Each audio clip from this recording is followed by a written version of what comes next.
कैसे हैं आप सब। आज हम स्टार्ट करने जा रहे हैं कैश फ्लो स्टेटमेंट। बेसिक से स्टार्ट करूंगा मैं, फिर एडवांस लेवल पे जाएंगे। फुल फ्लेज जब क्वेश्चन आता है हमारे पास कैश फ्लो स्टेटमेंट का, ऑपरेटिंग, इन्वेस्टिंग, फाइनेंसिंग का, तब कैसे किया जाता है। प्रॉब्लम क्या है कि आप लोगों को पहले बेसिक्स ही नहीं पता इस चैप्टर के बारे में। कैश फ्लो में क्या फर्क होता है, पी&एल में क्या फर्क होता है, वहां आप जाके जो है प्रॉब्लम क्रिएट करना शुरू कर देते हैं इस चैप्टर्स के रिलेटेड। कैश फ्लो का यूटिलिटी क्या है, प्रॉफिट एंड लॉस की यूटिलिटी क्या है। तो मैं बेसिक्स से स्टार्ट करूंगा और उम्मीद करूंगा कि आप लोगों को जो है समझ में आएगा भी। अगर समझ में आए तो चैनल को सब्सक्राइब भी करना और इसको अपने दोस्तों के साथ, क्लास 12 के बच्चों के साथ इस वीडियो को शेयर भी करना। तो कैश फ्लो स्टेटमेंट क्या बताता है? कैश फ्लो स्टेटमेंट बताता है आपका किसका फ्लो बताता है? ये बताता है फ्लो ऑफ किसका? प्रॉफिट नहीं, ये प्रॉफिट का फ्लो नहीं बताता। किसका फ्लो बताता है? कैश का। कि कैश का फ्लो मतलब फ्लो दो ही हो सकते हैं, या तो इनफ्लो होगा या क्या होगा, आउटफ्लो। इनफ्लो का मतलब कि पैसा आया और फ्लो का मतलब पैसा गया कंपनी से। तो ये जो कैश फ्लो स्टेटमेंट है, आप जितनी भी चीजें देखेंगे उसमें यही बताएगा कि कैश का फ्लो बताता है, प्रॉफिट का नहीं। तो फ्लो ऑफ कैश, इधर इनफ्लो इधर आउटफ्लो। तो ये आपके पास इनफ्लो आउटफ्लो बताता है कैश का, करेक्ट है। अब आपके पास इसमें कितनी एक्टिविटी है? तो सर इसमें ना हमारे पास 3 एक्टिविटी है। सर ये एक्टिविटी कौन बताता है, ये सब फॉर्मेट कौन बताता है? तो ये अकाउंटिंग स्टैंडर्ड 3 रिवाइज जो है आपका, वो आपको इस तरह से कहता है कि क्वेश्चंस को करना है। कैश फ्लो हमारा इस फॉर्मेट में होना चाहिए। तो इसमें क्या क्या एक्टिविटी बता रखी है उसने कहा कि cash flow from operating activity का हम अलग फॉर्मेट दे रहे हैं, इस फॉर्मेट से बना के दिखाओ। Cash flow from investing activity का भी हम फॉर्मेट दे रहे हैं, उसको अलग से करके दिखाओ। Cash flow from financing activity का हम फॉर्मेट दे रहे हैं, उसको भी आप इस फॉर्मेट में करके दिखाओ। तो ये सारा फॉर्मेट जो है ये किसका दिया हुआ है? अकाउंटिंग स्टैंडर्ड 3 का। अकाउंटिंग स्टैंडर्ड जो ICAI, जो आपका CA इंस्टीट्यूट है, वो रिलीज करता है इस तरह के स्टैंडर्ड्स को, फॉर्मेट को। तो हम धीरे धीरे तीनों एक्टिविटी, हमारे सिलेबस में तीनों एक्टिविटी हैं, cash flow, operating, investing and financing. Cash flow statement के 2 मेथड्स होते हैं, एक होता है आपके पास डायरेक्ट मेथड और एक होता है आपके पास इनडायरेक्ट मेथड। हमारे सिलेबस में, यानी आप लोगों के सिलेबस में जो है वो कौन सा है? Indirect method. डायरेक्ट मेथड आपके सिलेबस में नहीं है। तो हम जो आज पढ़ने जाएंगे वो क्या पढ़ेंगे? Indirect method, cash flow from operating, investing and financing. तो ऑपरेटिंग थोड़ा सा जो है लेंदी है। मैं आपको स्टार्ट करूंगा cash flow from investing activity से और उसके बाद चलेंगे कैश फ्लो फ्रॉम फाइनेंसिंग पे और फिर लास्ट में आऊंगा मैं cash flow from operating activity पे। तो इस तरह से मैं आपको स्टार्ट कराऊंगा इन्वेस्टिंग, फाइनेंसिंग, देन आएंगे हम ऑपरेटिंग पे। अब ये cash flow from investing activity का मतलब क्या? इसके अंदर सर क्या क्या चीजें लिखी जाएंगी? तो इन्वेस्टिंग एक्टिविटी से क्या समझते हो कि आपने बिजनेस में कितना इन्वेस्ट किया है। इन्वेस्टमेंट किस चीज में हो सकता है? फिक्स्ड एसेट्स में। आपने कोई फिक्स्ड एसेट्स खरीदे हैं, वो भी तो इन्वेस्टमेंट है। यानी इन्वेस्टिंग एक्टिविटी में आपके पास इन्वेस्टमेंट से रिलेटेड, चाहे वो फिक्स्ड एसेट्स में कितने पैसे लगा रखे हैं, चाहे आपने फिक्स्ड एसेट्स के अलावा अदर मार्केट्स में आपने कितने लॉन्ग टर्म इन्वेस्टमेंट कर रखा है। Long term current investment investing activity का पार्ट नहीं होता है। करंट इन्वेस्टमेंट को हम इन्वेस्टमेंट मानते तो हैं, बट वो कैश में कभी भी कन्वर्ट कर सकते हैं इसको। इसलिए हमें यहाँ पे जो कंसीडर करना है इन्वेस्टिंग एक्टिविटी में, हमेशा लॉन्ग टर्म इन्वेस्टमेंट की बात करेंगे। तो 2 चीजें आ गई आपके पास, एक तो सर फिक्स्ड एसेट्स खरीदना इज एन इन्वेस्टमेंट, और नॉन करंट इन्वेस्टमेंट को खरीदना, ये भी हमारा क्या कहेगा? इन्वेस्टिंग एक्टिविटी का ही पार्ट है। तो इसके अंदर सबसे पहले अगर आप लिखेंगे तो क्या लिखोगे? Purchase of fixed assets, purchase of fixed assets. तो जब भी हम फिक्स्ड एसेट्स खरीदेंगे तो क्या ये ऑपरेटिंग है, इन्वेस्टिंग है या फाइनेंसिंग है? तो ये है इन्वेस्टमेंट। आप एसेट्स में इन्वेस्ट कर रहे हो तो वो हमारी इन्वेस्टिंग एक्टिविटी का पार्ट हो गया, खरीद रहे हो। अब बताओ, खरीद रहे हो तो पैसा आएगा या जाएगा? आउटफ्लो है या इनफ्लो है? तो आप पैसा देना पड़ेगा, इसका मतलब ये क्या है आपका आउटफ्लो है। इसी तरीके से अगर आप फिक्स्ड एसेट्स को फिर परचेज करते हो, क्या परचेज करोगे, purchase of non current investment, non current investment. जब आप नॉन करंट इन्वेस्टमेंट खरीदेंगे तो उसमें भी कैश का क्या होगा, आपका आउटफ्लो होगा। और क्या खरीद सकते हो आप, और क्या आएगा हमारा इसमें, purchase of intangible, purchase of intangible assets. Intangible assets का मतलब क्या हो गया कि अगर आपने कोई गुडविल खरीदी है, पेटेंट्स खरीदे हैं, तो इस तरह की चीजों को जो है हम क्या बोलेंगे, चाहे टेंजिबल एसेट्स हो चाहे हमारे पास इंटेंजिबल एसेट्स खरीदते हैं, कोई भी एसेट्स अगर खरीदेंगे तो हमारा किसका पार्ट रहेगा, इन्वेस्टिंग एक्टिविटी का पार्ट रहेगा। नॉन करंट इन्वेस्टमेंट खरीदोगे तो भी किसका पार्ट रहेगा, आपका इन्वेस्टिंग एक्टिविटी का पार्ट रहेगा। अब देखो, अगर ये खरीदना इस एक्टिविटी का पार्ट है तो इनको बेचना भी इसी एक्टिविटी की इनफ्लो है। तो क्या हो गया, जैसे आपने टेंजिबल एसेट्स कोई परचेज किया था तो इसका उल्टा अगर आप सेल करते हो तो sale of fixed assets, sale of fixed assets, ये भी क्या है, इसी एक्टिविटी का पार्ट है। लेकिन परचेज करते समय कैश देते हैं, सेल करते समय कैश आता है, तो आता है तो इसलिए क्या हो जाएगा, ये प्लस का साइन, इनफ्लो। इसी तरीके से sale of non current investment, जो आपने परचेज किया तो माइनस सेल करोगे तो कैश आएगा, ये भी आपका क्या हो गया, प्लस इनफ्लो। इंटेंजिबल एसेट्स, अगर आप ये भी सेल करते हो, सेल ऑफ इंटेंजिबल एसेट्स यानी गुडविल वगैरह, तो ये भी आपका किस एक्टिविटी का पार्ट है, ये भी आपका जो है इन्वेस्टिंग एक्टिविटी का ही पार्ट है। तो ये हो गए आपके इन्वेस्टिंग एक्टिविटी के अंदर परचेज एंड सेल। अब इससे रिलेटेड अगर आपने इन्वेस्टमेंट की है तो इससे इनकम भी होगी, अगर इनकम होगी तो वो इनकम भी इसी एक्टिविटी का पार्ट होगा। जैसे कि आपको कोई रेंट मिला, रेंट रिसीव्ड, रेंट कब रिसीव्ड होगा, जब आपने कहीं इन्वेस्ट किया था कोई, तो वो भी प्लस। जैसे कि इंटरेस्ट रिसीव्ड, अगर आप कोई इंटरेस्ट कब रिसीव करोगे, जब आपने कहीं इन्वेस्टमेंट, कहीं आपने किया हुआ है एज ए डिवेंचर्स, कहीं आपने इन्वेस्ट किया है, आपने किसी को एज ए लोन प्रोवाइड किया, लोन दिया है आपने, तो वो इन्वेस्टमेंट हो गया, तो ये भी प्लस। इसी तरीके से डिविडेंड रिसीव्ड, डिविडेंड कब मिलता है, जब आप किसी कंपनी के शेयर्स में इन्वेस्ट करते हो, तो जब आप किसी कंपनी के शेयर्स में इन्वेस्ट करोगे तो आपको क्या मिलेगा, डिविडेंड मिलेगा। तो मिलेगा तो ये भी हमारी कौन सी एक्टिविटी का पार्ट हो गया, इन्वेस्टिंग एक्टिविटी। तो देखो बच्चों, इन्वेस्टिंग एक्टिविटी में इससे एक्स्ट्रा कुछ भी नहीं आएगा।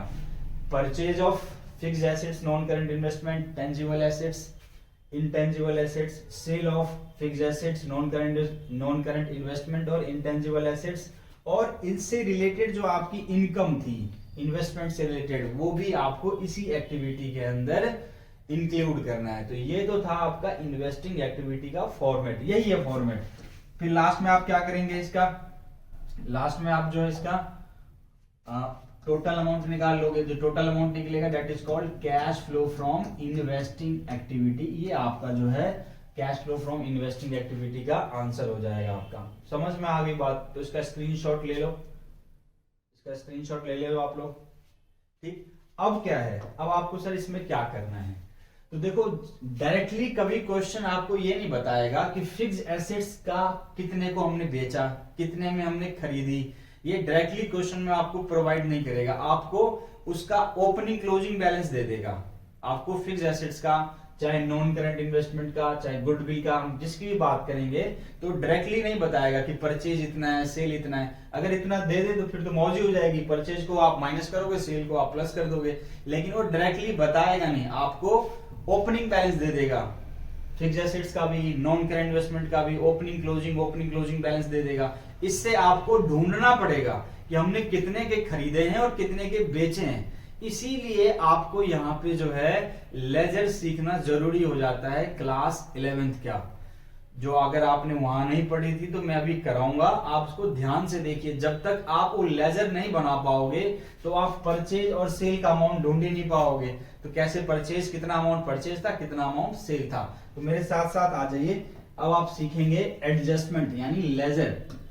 तो सबसे पहला जो एडजस्टमेंट आएगा वो हमारा है फिक्स्ड एसेट्स का, जो कि मैं आपको दो केसेस के थ्रू समझाऊंगा। केस वन क्या कहेगा, किस तरह के क्वेश्चंस में आपको केस वन अप्लाई करना है फिक्स्ड एसेट्स पे। आपको क्वेश्चन में क्या गिवन होगा, आपको क्वेश्चन में गिवन होगा फिक्स्ड एसेट्स का आपको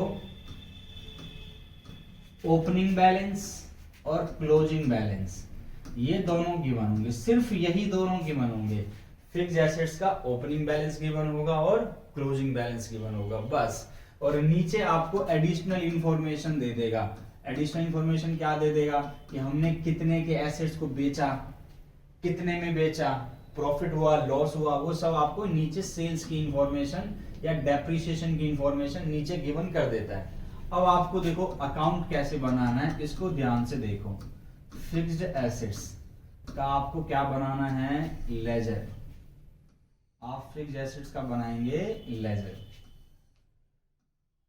तो हमारे पास जो अमाउंट है, आपके पास क्वेश्चन में क्या गिवन रहेगा, आपके पास क्वेश्चन में सिर्फ गिवन रहेगा ओपनिंग और closing balance of assets, opening और क्लोजिंग बैलेंस ऑफ एसेट्स।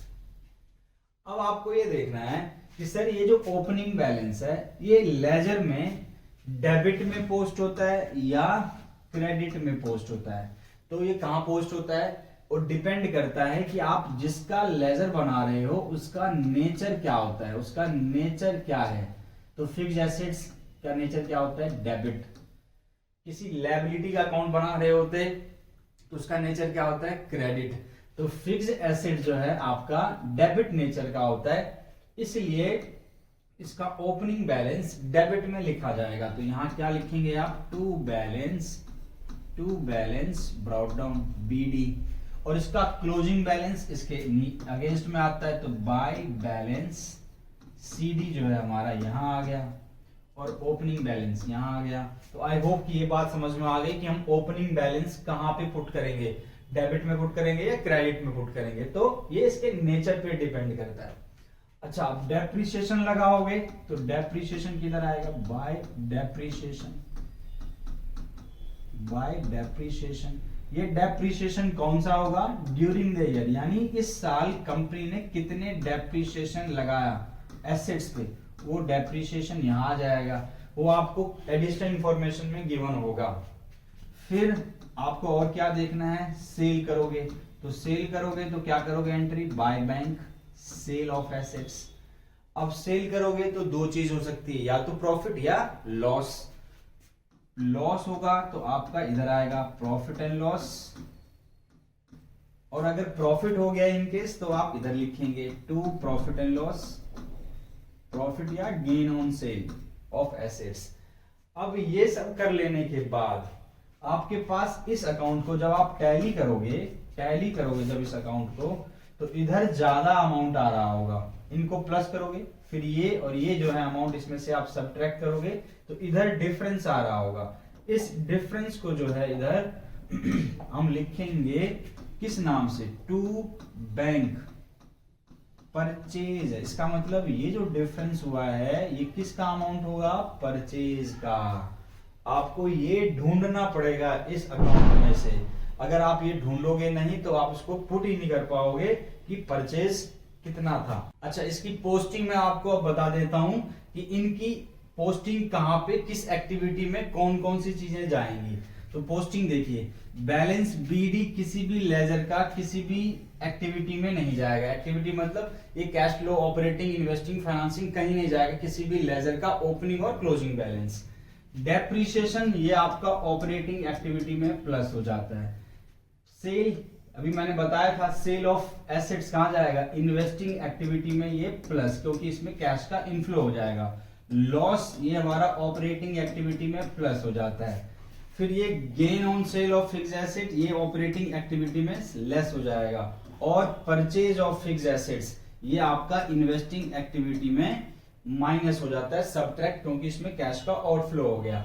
तो इस तरह से आपको लेजर बनाना है, फिर वो लेजर की पोस्टिंग जिस भी एक्टिविटी में जो भी चीज जा रहा होगा उसको आप पोस्ट करेंगे। तो आपको केस 2 क्या है, ये कैसे आप आइडेंटिफाई करोगे? तो क्वेश्चन में आपको क्या गिवन होगा, आपको क्वेश्चन में गिवन होगा दो चीजों का बैलेंस। इस बार आपको फिक्स्ड एसेट्स का भी ओपनिंग बैलेंस गिवन होगा और क्लोजिंग बैलेंस गिवन होगा, और इसी के साथ साथ आपको एक्यूमुलेटेड डेप्रिसिएशन, जिसको प्रोविजन फॉर डेप्रिसिएशन हम लोग क्लास 11th में बोलते थे, प्रोविजन फॉर डेप्रिसिएशन, इसका भी आपको ओपनिंग और क्लोजिंग बैलेंस गिवन होगा। तो ये दो जब बैलेंस गिवन हो तो इसका मतलब क्या है, आपके पास केस 2 है, इसमें अलग तरीके से फिक्स्ड एसेट अकाउंट बनेगा। और जब आपके पास एक ही बैलेंस था, फिक्स्ड एसेट का ही बैलेंस दे रखा था, एक्यूमुलेटेड डेप्रिसिएशन का बैलेंस नहीं दे रखा था, आपको फिर केस 1 यानी इस तरह से आपको उसका लेजर बनाना है।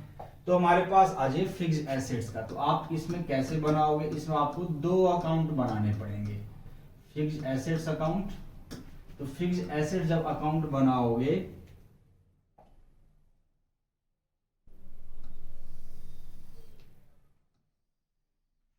तो आप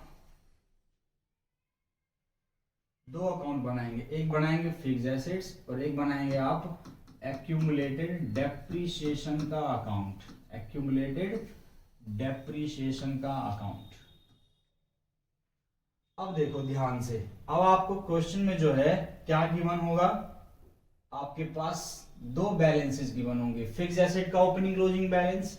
अब फिक्स्ड का जो ओपनिंग बैलेंस मैंने भी बताया था कि इसका ओपनिंग बैलेंस डेबिट साइड आता है, क्योंकि इसका नेचर कैसा है, डेबिट, और क्लोजिंग बैलेंस किधर आएगा, credit side, by balance CD.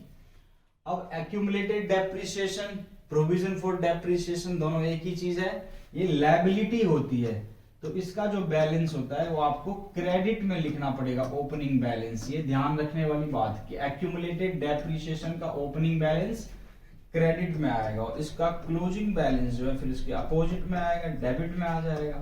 तो ये चार चीज तो आपको क्वेश्चन में गिवन होगा, उसका ओपनिंग क्लोजिंग, ओपनिंग क्लोजिंग। अब यहां पे क्या करेंगे आप, इस अकाउंट में पहले देख लो, इस अकाउंट में और क्या चीजें आती, इधर आता है बाय डेप्रिसिएशन, बाय डेप्रिसिएशन। इस जब एक्यूमुलेटेड दे रखा हो तो आपको डेप्रिसिएशन जो ड्यूरिंग द ईयर है वो आपका एक्यूमुलेटेड अकाउंट में मिलेगा, आपको एक्यूमुलेटेड अकाउंट में ये गिवन होगा। इससे पहले वाले मेथड में हमारे पास डेप्रिसिएशन ड्यूरिंग द ईयर कहां होता था, फिक्स्ड एसेट्स में ही होता था, लेकिन जब आप करोगे एक्यूमुलेटेड डेप्रिसिएशन और फिक्स्ड एसेट का अकाउंट बनाओगे तो उसमें जो ड्यूरिंग द ईयर डेप्रिसिएशन होगा वो आपका एक्यूमुलेटेड में मिलेगा, इस अकाउंट में मिलेगा, इस अकाउंट में नहीं, करेक्ट। और क्या आता है यहाँ पे और लिखते हैं हम लोग to fixed assets, to fixed assets. अब देखो ये क्या है, इसके नीचे लिख लो आप, क्या लिखोगे, एक्यूमुलेटेड डेप्रिसिएशन। एक्यूमुलेटेड डेप्रिसिएशन का मतलब कि अब तक उस एसेट्स को जिसको आप सेल कर रहे हो, अब तक उस पर कितना डेप्रिसिएशन ईयर टू ईयर लगा हुआ आ रहा है। तो एक्यूमुलेटेड मतलब क्या होगा कि मान लो कि कोई एसेट्स मैंने खरीदा था आज से 3 साल पहले, हर साल उस पर डेप्रिसिएशन लगा रहे हो 10,000 रुपए, तो एक्यूमुलेटेड कितना हो गया, 30,000। तो यहाँ पे जो डेप्रिसिएशन आएगा वो 30 आएगा, एक्यूमुलेटेड, इकट्ठा अब तक का डेप्रिसिएशन। और ड्यूरिंग द ईयर कितना होगा, जैसे 3 साल में लगा रहे थे हम 10,000 रुपए, तो 30,000 हो गया एक्यूमुलेटेड। और जो इस साल का जो डेप्रिसिएशन कितना आएगा, 10,000, 5,000, 6,000 जो भी आएगा वो आपका हो गया ड्यूरिंग द ईयर। ये आपको एक्यूमुलेटेड डेप्रिसिएशन। देखो अब इस लेजर के अंदर आपके पास ये गिवन होगा, ये गिवन होगा, इन दोनों में से कोई एक चीज गिवन होगा, या तो डेप्रिसिएशन ड्यूरिंग द ईयर दे देंगे या एक्यूमुलेटेड डेप्रिसिएशन अब तक का दे देंगे। तो अगर ये दे दिया तो बैलेंसिंग फिगर से ये निकल आएगा, और अगर आपको क्वेश्चन में ये गिवन है तो बैलेंसिंग फिगर से आपको ये मिल जाएगा। इस तरह से इस लेजर को आप क्या कर लोगे, क्लोज, खत्म, आना चार ही चीज है इसमें। अब ये जो फिक्स्ड एसेट्स पे एक्यूमुलेटेड डेप्रिसिएशन है वो यहां से उठ के इधर भी जाता है, किस नाम से, ये आएगा बाय एक्यूमुलेटेड डेप्रिसिएशन के नाम से। यानी ये वाला अमाउंट एक बार यहां से उठ के इस अकाउंट में भी जाता है। आप देख लो ना, आप जर्नल एंट्री देख लो क्या बनी, accumulated depreciation account debit to fixed assets. तो accumulated depreciation account debit to fixed assets, तो ये हमारा कॉन्ट्रा एंट्री होता है, दोनों ही लेजर में जाता है। अब बाकी चीजें पुरानी, अगर आप सेल करोगे तो बाय बैंक, और अगर आपको लॉस हुआ तो बाय प्रॉफिट एंड लॉस, और अगर आपको गेन ऑन सेल हो गया तो टू P&L, और अगर आप इस अकाउंट को फिर से क्लोज करोगे और डिफरेंस आएगा तो किस में ले जाओगे, क्या मानोगे उसको, टू बैंक, और वो क्या होगा बैलेंसिंग फिगर हमारा, परचेज होगा। तो ये परचेज इस तरह से इस अकाउंट में, ये दो अकाउंट हमें इस तरह से बनाना है। ये ध्यान रखना बच्चा, एक्यूमुलेटेड डेप्रिसिएशन में और डेप्रिसिएशन में आप लोग बहुत कंफ्यूज होते हैं। तो बच्चों ध्यान रखना है कि एक्यूमुलेटेड डेप्रिसिएशन जो अब तक उस मशीन पे लग गया है, लग चुका है पिछले सालों से, और ड्यूरिंग द ईयर डेप्रिसिएशन मतलब इस साल की डेप्रिसिएशन कंपनी ने कितना लगाया उन सब एसेट्स पे। तो अब इनकी पोस्टिंग देख लो, अब इनकी पोस्टिंग कहां पे, कौन सी एक्टिविटी के टाइम पे कौन सी एक्टिविटी होगी। तो जैसे मैंने बताया किसी भी लेजर का ओपनिंग और क्लोजिंग, ओपनिंग और क्लोजिंग बैलेंस किसी भी एक्टिविटी में पोस्ट नहीं होगा। एक्यूमुलेटेड डेप्रिसिएशन और ये अमाउंट कॉन्ट्रा था, कैंसल आउट हो गया, ये भी कहीं पोस्ट नहीं आया। बाकी फिर क्या बचा मेरे पास, सेल, ये इन्वेस्टिंग एक्टिविटी में प्लस, लॉस ये ऑपरेटिंग एक्टिविटी में प्लस, फिर इधर क्या बचा मेरा, गेन ये ऑपरेटिंग एक्टिविटी में माइनस, फिर ये परचेज इन्वेस्टिंग एक्टिविटी के अंदर माइनस, क्योंकि परचेज में आउटफ्लो होता है। और इस अकाउंट में से देखो तीन चीज तो ऑलरेडी कैंसिल आउट हो चुका है, क्या बचा मेरे पास, डेप्रिसिएशन ड्यूरिंग द ईयर, ये कहां जाएगा, ये जाएगा ऑपरेटिंग एक्टिविटी में प्लस। तो इस तरह से आपको केस 2 बनाना है। और जो सेकंड मेथड था, फर्स्ट मेथड था जो हमारा, उसमें आपको जब फिक्स्ड एसेट्स ही गिवन है, सिर्फ उसी का ओपनिंग क्लोजिंग बैलेंस गिवन है, तो आपको इस तरह से उसका लेजर बनाना है। तो आपने इसका स्क्रीनशॉट ले लिया होगा, इसका भी आप क्या करें, स्क्रीनशॉट ले लें। अब इसका भी जो है आप स्क्रीनशॉट ले सकते हो, और आपको इन पे प्रैक्टिस करना है। हर बार हर क्वेश्चंस में आपको ये बनाना पड़ सकता है। सर कभी ऐसा भी हो सकता है कि इन लेजर के बिना ही मेरा काम चल जाए, तो बिल्कुल हो सकता है बच्चों। कब होगा वो चीज, देखो अब आपको ये दो चीजें क्वेश्चन में तो गिवन होगा, तो करेक्ट है। सिर्फ इन्हीं गिवन को देख के आप लेजर मत बनाने लग जाना कि ये दो चीजें गिवन है और ज्यादा लेजर बनाने लग गए, टाइम लगा दिया आपने 5 मिनट इसके अंदर। अगर आपके इसके साथ अगर कोई एडिशनल इंफॉर्मेशन अगर क्वेश्चन में देता है, यानी सेल की, डेप्रिसिएशन की, तभी आपको ये लेजर्स बनाने हैं, अदरवाइज इन लेजर्स को बनाने की जरूरत नहीं है। तो सर फिर क्या करेंगे, तो क्या करोगे, देखो फिक्स्ड एसेट्स का आप डिफरेंस निकाल लोगे। कैसे, मान लो ये 10,000 था, ये 15,000 है, तो और कोई एडिशनल इंफॉर्मेशन है ही नहीं, कोई सेल परचेज के बारे में क्वेश्चन बता ही नहीं रहा। तो अगर देखो आप 10 से 15 कैसे हो जाओगे, आपके पास 10,000 का फिक्स्ड एसेट्स था, 15,000 कैसे हो गया, तो डिफरेंस का मतलब क्या हो गया, आपने खरीदा है। अब देखो मैं इसी को अगर लेजर पोस्ट करूंगा, देखो क्या है, ओपनिंग यहाँ पे कितना लिख दिया मैंने, 10,000, क्लोजिंग मैंने कितना लिख दिया यहाँ पे 15,000। आपको क्वेश्चन में सेल की बात ही नहीं बता रहा, ये कैंसिल आउट हो गया, सेल हो नहीं सकता तो ना लॉस होगा ना प्रॉफिट होगा, ये कैंसिल आउट हो गया। उसके बाद आपको सिर्फ एक्यूमुलेटेड डेप्रिसिएशन तभी होगा जब आप उसको सेल आउट कर रहे होगे, तो ये वाला अमाउंट भी कैंसिल हो गया। तो देखो पूरे लेजर में बचा क्या, सिर्फ पूरे लेजर में बचा आपके पास बैंक। तो 10, 15 आपको टैली करना है, तो 5 इधर भी लिख दोगे, तो 15 मेरा इधर भी आ गया और 15 मेरा इधर भी आ गया। इस तरीके से क्या निकल के आया, आपको लेजर की जरूरत नहीं। आप जब भी डिफरेंस देखोगे तो इसका मतलब और एडिशनल इंफॉर्मेशन नहीं है, इंक्रीज हुआ है तो परचेज, सिंपल, और डिक्रीज हुआ है तो सेल मानोगे, अगर एडिशनल इंफॉर्मेशन नहीं दे रखा है तो। डिक्रीज फिक्स्ड एसेट्स दो कारणों से हो सकता है, या तो आपने उसको सेल किया हो, या अगर क्वेश्चन नहीं बता रहा है सेल के बारे में तो आप उसको क्या मानेंगे, डेप्रिसिएशन।